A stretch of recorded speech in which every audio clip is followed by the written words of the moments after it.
Satuan Reserse Narkoba Polres Metro Jakarta Barat menetapkan aktor Fahri Albar sebagai tersangka kasus dugaan penyalahgunaan narkoba.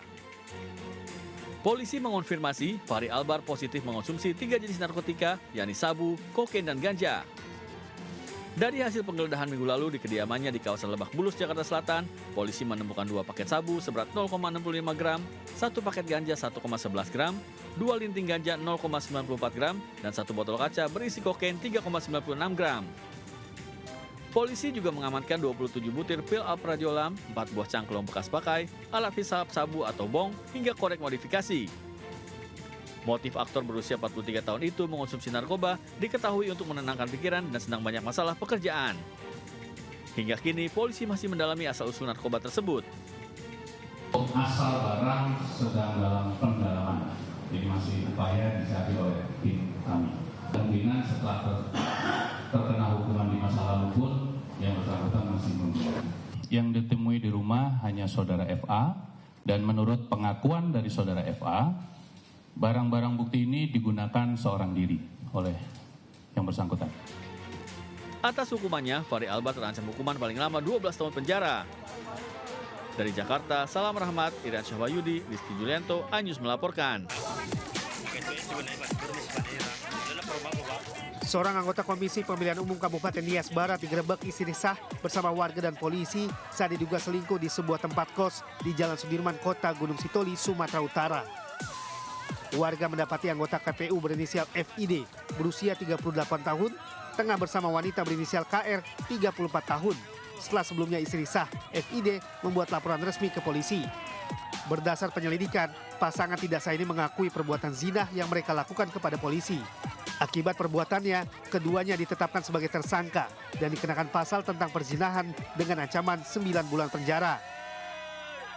Tersangka ada 2 orang, yang pertama inisial FID dan 1 KR. Nah, benar salah satu dari tersangka tersebut sebagai profesi komisioner KPU di Kabupaten Nias Barat. Dari Kepulauan Nias, Sumatera Utara, Iman Jaya Lase melaporkan.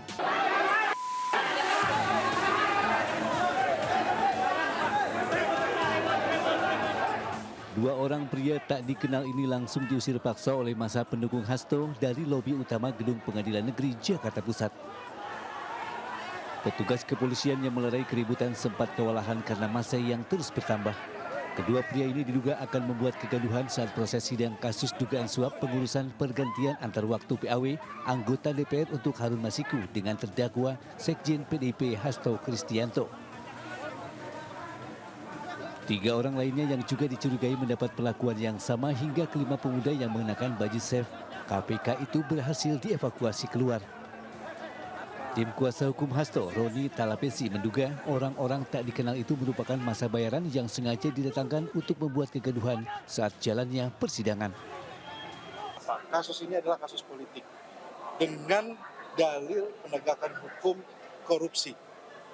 Jadi ini adalah kasus politik yang dipaksakan, yang terbukti bahwa banyak yang punya kepentingan sehingga harus membayar pendemo, harus membayar massa atau orang-orang yang mohon maaf tidak mengerti apa persidangan ini juga pun tidak mengerti.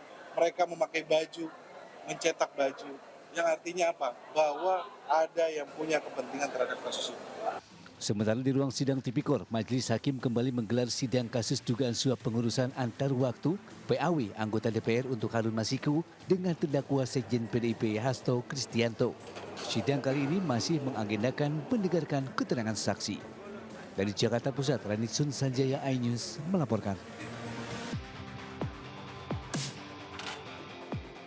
Penyidik Jampitsus Kejaksaan Agung menyita 2 buah kapal mewah milik salah satu tersangka kasus dugaan suap dan gratifikasi kasus vonis lepas 3 perusahaan minyak goreng di Pengadilan Tipikor berinisial AR 17 April 2025 lalu.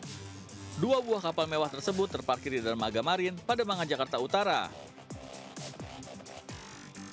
Selain kapal, Kejaksaan juga menyita 130 helm bermerek di kawasan Menteng, Jakarta Pusat, serta 12 sepeda mewah dan 1 unit motor Harley Davidson.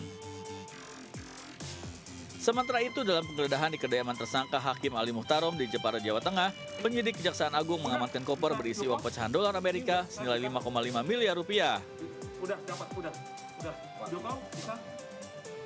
Sebelumnya, penyidik Jampidum juga telah melakukan penyitaan mobil-mobil mewah dan menetapkan 8 tersangka dalam kasus vonis lepas minyak goreng.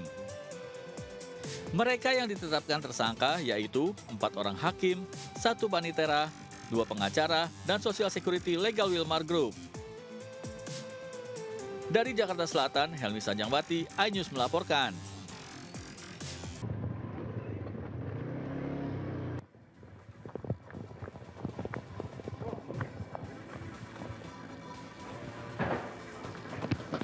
Setelah mendapat informasi, jajaran Reskoba Polres Jember menggerebek rumah Muhammad Ridho di Desa Wonosari, Kecamatan Puger, Jember, Jawa Timur.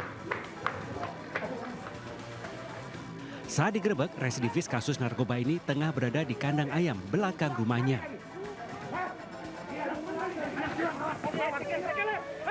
Setelah dilakukan penggeledahan, polisi menemukan paket pengiriman barang dengan tujuan Bali.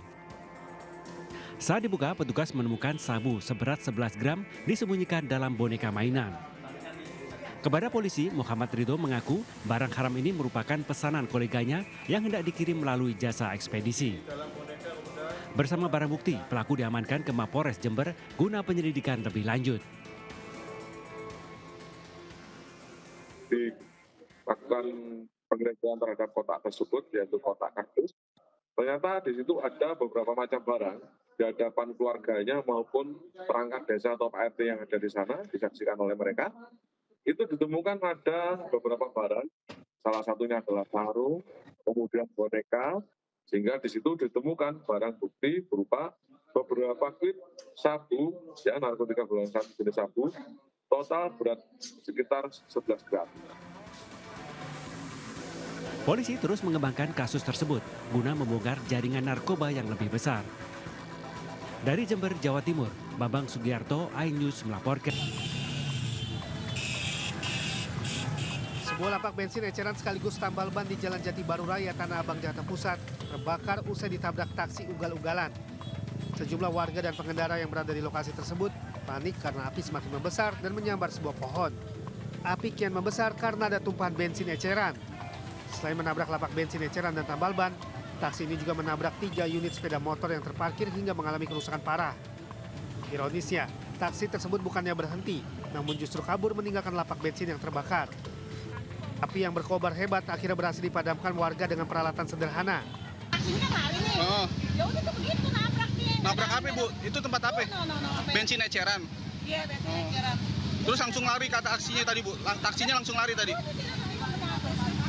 Usai kejadian, pengemudi taksi yang sempat melarikan diri ke arah stasiun Tanah Abang berhasil ditangkap warga di sekitaran stasiun Tanah Abang dan diserahkan ke polisi. Dari Jakarta Pusat, Rani Sanjaya melaporkan.